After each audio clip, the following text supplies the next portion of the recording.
اعوذ باللہ من الشیطان اللعین الرجیم بسم اللہ الرحمن الرحیم السلام علی الحسین وعلی علی ابن الحسین وعلی اولاد الحسین وعلی اصحاب الحسین علیہم السلام۔ السلام علیکم ناظرین کرام، آپ کا میزبان سید مبشر عباس موسوی نون والقلم کے ساتھ آپ کی خدمت میں حاضر ہے۔ ناظرین کرام، جیسے کہ آپ جانتے ہیں اس پلیٹ فارم سے مختلف موضوعات پر ہم آپ کی خدمت میں پروگرام لے کر حاضر ہوتے رہے ہیں۔ ایام اضحیٰ ہے، سب سے پہلے اسی مناسبت سے آپ تمام ناظرین کرام کو تسلیت و تعزیت پیش کرتے ہیں۔ آج جو ہمارا موضوع ہے وہ موضوع ہے انصار امام حسین علیہ السلام۔ جیسا کہ آپ جانتے ہیں کہ ہر امام کے اپنے اصحاب تھے، اپنے انصار تھے، اور اسی انصار اور اسی اصحاب کو آج بیان کریں گے آپ کے سامنے کہ کیا خصوصیات تھی ان کی، کیا اہمیت ہے ان کے نزدیک۔ اسی سلسلے میں آج گفتگو کرنے کے لیے آج ہمارے ساتھ موجود ہیں حجت الاسلام والمسلمین شیخ زوار حسین جعفری صاحب۔ السلام علیکم ورحمۃ اللہ وبرکاتہ۔ تو آج ہمارا موضوع جو تھا وہ انصار امام حسین علیہ السلام، جیسا کہ میں نے بتایا کہ ہر امام کے اپنے اصحاب تھے، اپنے انصار تھے۔ اب میرا سوال آپ سے سب سے پہلے یہ ہے کہ اصحاب اور انصار کے جو درمیان فرق ہے وہ پہلے ہمارے ناظرین کو بیان کریں، اس کے بعد جو امام حسین علیہ السلام کی جو انصار کی جو تعداد وہ بھی ہمارے ناظرین کو بیان کریں۔ اعوذ باللہ من الشیطان الرجیم، بسم اللہ الرحمن الرحیم۔ السلام علی الحسین وعلی علی ابن الحسین وعلی اولاد الحسین وعلی اصحاب الحسین۔ سب سے پہلے تو آپ کا شکریہ، آپ نے بہت ہی اہم سوال جو ہے وہ پوچھا ہے کہ اصحاب اور انصار میں کیا فرق ہے۔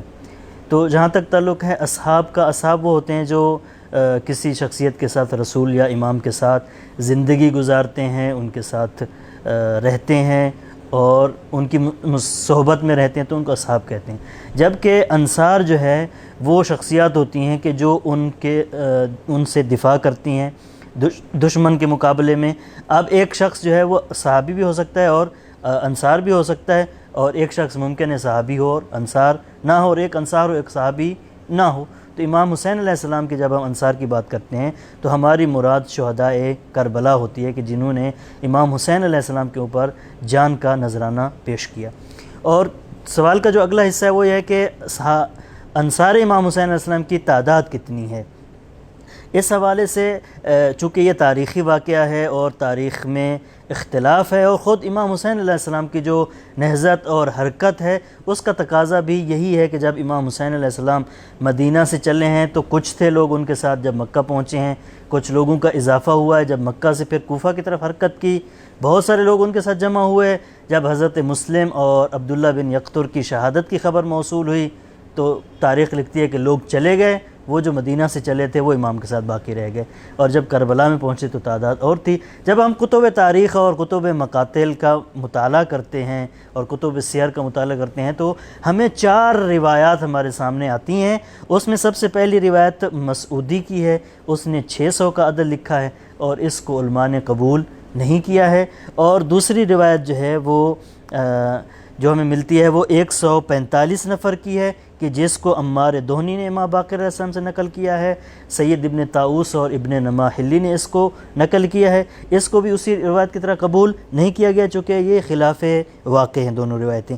تیسری جو روایت ہے وہ 100 نفر کی ہے کہ جس کو حسین بن عبد الرحمن نے سعد بن عبیدہ سے نقل کیا ہے کہ اس میں 100 تعداد بتائی گئی ہے امام کے انصار کی۔ اور چوتھی روایت جو ہے وہ مشہور روایت ہے جس میں 72 ذکر کیا گیا ہے، اور متأخرین نے اس روایت کو قبول کیا ہے، جن میں ہمارے اعلام میں سے شیخ مفید رحمۃ اللہ علیہ نے ارشاد میں، ابو حنیفہ دنیوری نے اور یعقوبی نے، اسی طرح سے خوارزمی نے۔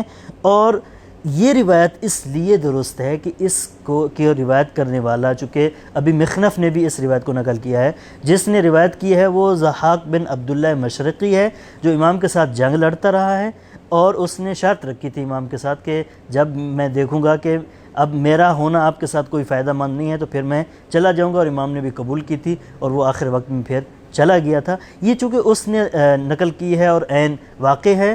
اور جب ہم شہداء کے رؤوس کو دیکھتے ہیں، ان کے سر مبارک جب قطع کر کے نیزو پہ بلند کیے گئے اور لائے گئے تو ارشاد میں بھی ہے کہ وہ سر 72 تھے، تو اس حوالے سے ہم اس روایت کو ترجیح دیتے ہیں۔ بہترین انداز سے آپ نے واقعاً بیان فرمایا ناظرین کو ہمارے۔ اب یہاں پر میرا جو دوسرا سوال وہ یہ ہے کہ آپ نے بتایا تاریخ کی، جس طرح ہم نے روایت ہمیں ملتی ہے کہ کتنے مختلف تعداد تھے، مختلف روایت ہے، اور ہم نے کربلا میں جو کہا کہ 72 ہمیں سر ملے، اسی لیے ہم اس روایت کو جو ہے وہ مانتے ہیں۔ اب جو اصحاب جو انصار امام حسین علیہ السلام ہیں، ان کی ہم دیکھتے ہیں کہ بہت سی خصوصیات ہوں گی۔ ظاہر بات ہے جب ہر امام کے اپنے ایک اصحاب ہیں، اپنے انصار ہیں، تو ہر کسی کے اپنے خصوصیات ہیں۔ امام حسین علیہ السلام کے جو اصحاب ہیں، جو انصار ہیں، ان کی جو نمایاں خصوصیت ہے وہ بیان کیجیے۔ یہ بھی بہت اہم سوال ہے کہ خصوصیات کیا ہیں۔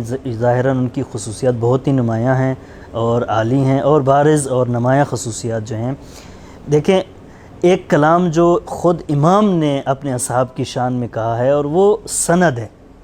رسول کے بھی اصحاب تھے اور انصار تھے، امام علی علیہ السلام کے بھی تھے، امام حسن علیہ السلام کے بھی تھے، لیکن امام حسین علیہ السلام نے شب عاشور جب اپنی بیعت کو اٹھا لیا اپنے اصحاب کی گردن سے اور کہا کہ آج رات کو آپ لوگ جو ہے وہ سواری بنائیں اور آج رات کے پردے میں چلے جائیں، میرے اصحاب میں سے کسی ایک کا ہاتھ پکڑیں اور چلے جائیں، میں نے آپ سے بیعت اٹھا لیا، آپ سے راضی ہوں۔ امتحان لے رہے تھے امام حسین علیہ السلام اپنے اصحاب کا، لیکن امتحان میں ان کو کامیاب پایا۔ ان کا جو جذبہ تھا، یہ نمایاں خصوصیت ہمیں یہاں نظر آتی ہے، جس کو ہم تعبیر کریں گے ولایت مداری سے، کہ ان کا ولی خدا کے ساتھ، امام زمان کے ساتھ جو عشق تھا وہ اس درجے پر تھا کہ بیعت اٹھا لینے کے بعد بھی وہ وہاں پر موجود تھے اور اپنے آپ کو قربان کرنے کے لیے تیار تھے۔ یہاں امام حسین علیہ السلام نے جو جملے ادا کیے ہیں وہ امام فرماتے ہیں فَإِنِّي لَعَالَمُ أَصْحَابًا أَوْفَى وَلَا خَيْرًا مِنْ أَصْحَابِي وَلَا أَهْلَ بَيْتٍ أَبَرُّ وَلَا أَوْصَلُ مِنْ أَهْلِ بَيْتِي، کہ میں اپنے اصحاب کی طرح کے با وفا ترین ساتھی اور بہترین ساتھی کہیں نہیں پاتا ہوں۔ اور اسی طرح سے اپنے اہل بیت کے بارے میں بھی فرمایا کہ میرے اہل بیت جو میرے ساتھ ہیں، اس سے زیادہ نیک ترین اور صلہ رحمی کرنے والے اہل بیت میں نے نہیں دیکھے۔ تو یہ سند ہے امام حسین علیہ السلام کی طرف سے اصحاب کے لیے۔ اور جب امام کا یہ کلام ختم ہوتا ہے بیعت کا معاملہ، تو سب سے پہلے جو ہے وہ حضرت عبدالفضل العباس کھڑے ہوتے ہیں اور وہ کہتے ہیں کہ کیسے، عرض کرتے ہیں مولا کے سامنے کہ کیسے ہو سکتا ہے کہ ہم آپ کو چھوڑ کے چلے جائیں اور آپ کے بعد زندہ رہیں۔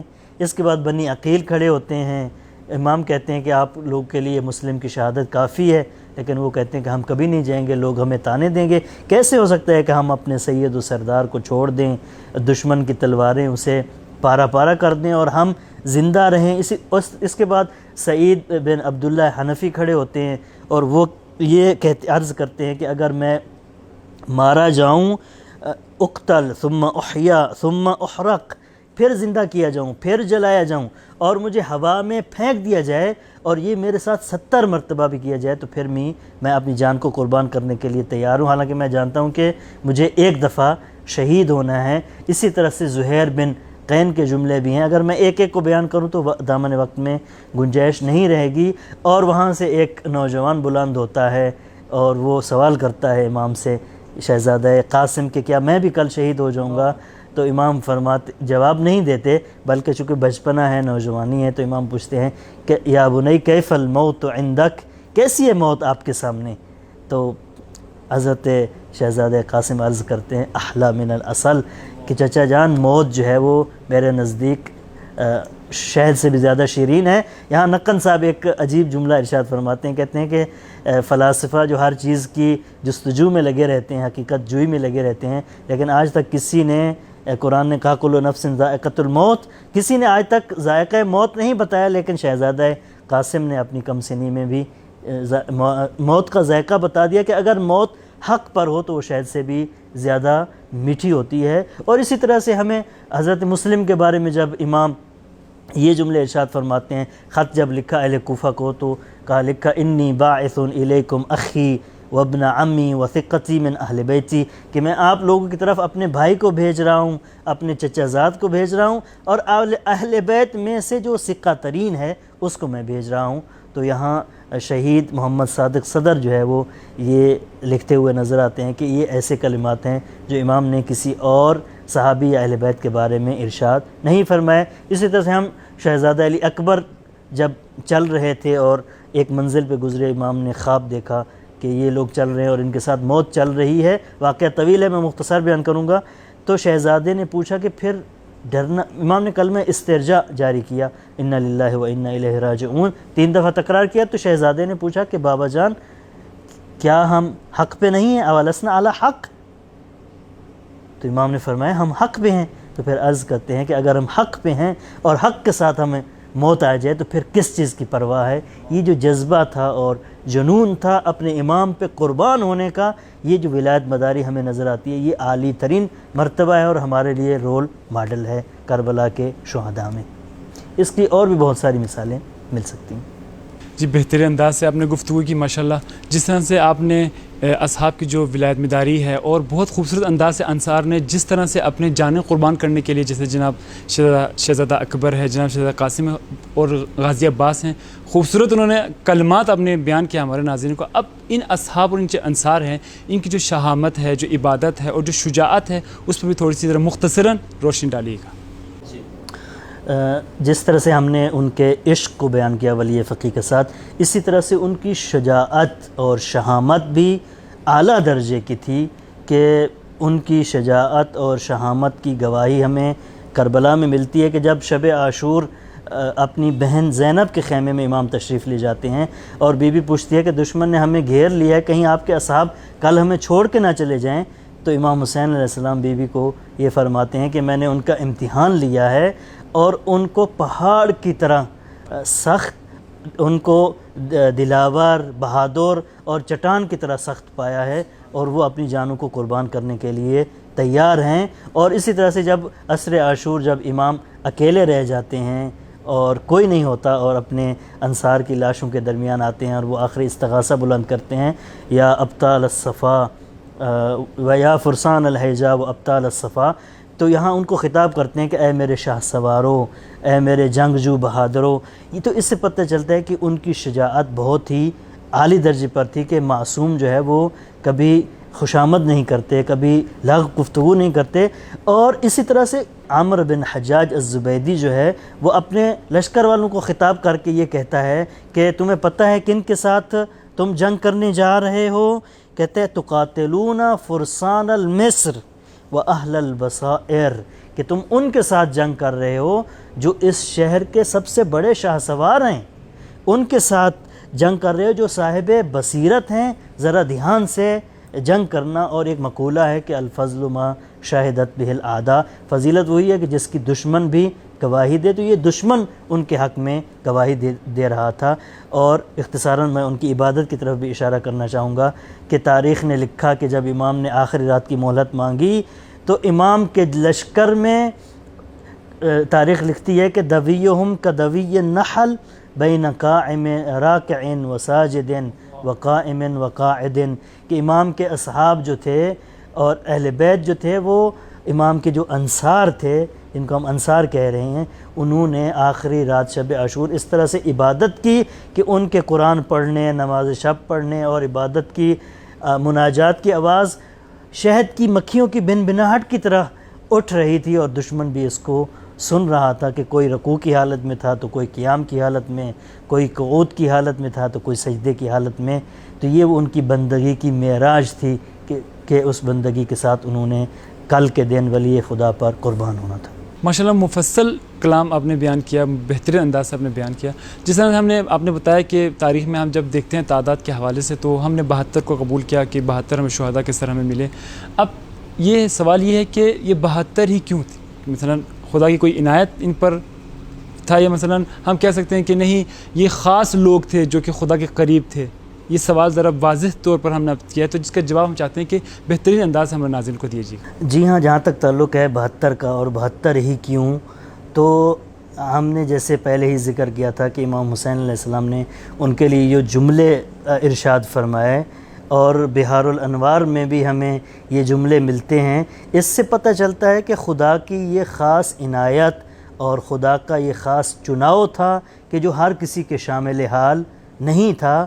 اور اسی وجہ سے بہار الانوار میں یہ ہمیں ملتا ہے کہ شہدائے کربلا کے بارے میں فرمایا انتم خاصۃ اللہ اختصکم اللہ لابی عبداللہ، کہ تم خدا کے خاص بندے ہو کہ جنہیں خدا نے امام حسین علیہ السلام کے لیے چن لیا ہے. انتم خیرۃ اختارکم اللہ لابی عبداللہ، اور تم ہی وہ مختار اور مصطفیٰ بندے ہو کہ جن کو خدا نے ابی عبداللہ امام حسین علیہ السلام کے لیے چن لیا ہے۔ تو یہاں پتہ چلتا ہے کہ یہ خاص توفیق خداوندی تھی، عنایت خداوندی تھی، فضل الہی تھا جو کسی اور کے شامل حال نہیں تھا۔ یہاں سے میں ایک اور طرف بھی اشارہ کرنا چاہتا ہوں کہ چونکہ ان شہدائے کربلا میں بنی ہاشم کے بعد سب سے بڑی تعداد جو ہے وہ کوفیوں کی ہے، اور کوفہ میں سے بھی سارا کوفہ نہیں آیا اور نہ آ سکتا تھا، جو آ سکتے تھے ان کو خاص عنایت حاصل تھی کہ جس میں اصحاب رسول بھی ہیں، انصار میں سے بھی ہیں، اور حتیٰ وہ خاتون جو ام وہب اس کی بھی شہادت ہوئی، اور وہ موالی کی جن کی تعداد 10 سے زیادہ ہے ان کو یہ شرف قبولیت حاصل ہوا کہ خدا نے جہاں پر حبیب پہ لطف کیا وہاں پر جون پہ بھی لطف کیا۔ تو یہاں پتہ چلتا ہے کہ خدا جب لطف کرتا ہے تو خدا کے نزدیک کالا اور گورا کوئی معیار نہیں رکھتا، عرب اور عجم کوئی معیار نہیں رکھتا، سید اور غلام کوئی معیار نہیں رکھتا۔ بس جب خدا کسی کو چاہتا ہے تو پھر اس کو ہیرا بنا دیتا ہے۔ اور پھر امام حسین علیہ السلام جب دعا کرتے ہیں کہ خدا آپ کے جلد کو سفید کرے جس طرح سے آپ کا دل سفید ہے، تو یہ وہ مرتبہ ہے کہ جو خاص عنایت الہی کے حاصل نہیں ہو سکتا۔ بہت بہت شکریہ، آپ نے بہترین انداز سے تمام سوالات کے جواب بہت زبردست انداز سے دیا۔ انشاءاللہ ہمارے جو ناظرین ہیں انشاءاللہ اس سے استفادہ کریں گے۔ آپ کا بہت بہت شکریہ، تشریف رہے، تھینک یو جی تو ناظرین کرام، انشاءاللہ امید کرتے ہیں آپ نے ہمارا یہ پروگرام پسند کیا ہوگا۔ بہت بہترین انداز سے مولانا صاحب نے ان تمام جو گفتگو ہے اس کو مفصل انداز سے بیان کیا۔ اس پر اور بہت زیادہ گفتگو ہو سکتی ہے انشاءاللہ۔ ہم کوشش کریں گے کہ اسی ایام میں دوبارہ سے انشاءاللہ اس موضوع پر پروگرام لے کر آپ کی خدمت میں حاضر ہوں، کیونکہ انصار جو ہیں امام حسین علیہ السلام کے جو ان کی خصوصیات ہیں انشاءاللہ بہترین انداز سے انہوں نے بیان کیا ہے۔ تو انشاءاللہ دوبارہ آپ کی خدمت میں نون والقلم کے ساتھ حاضر ہوں گے۔ اس وقت تک کے لیے اپنے میزبان کو اجازت دیجیے گا۔ السلام علیکم ورحمۃ اللہ وبرکاتہ۔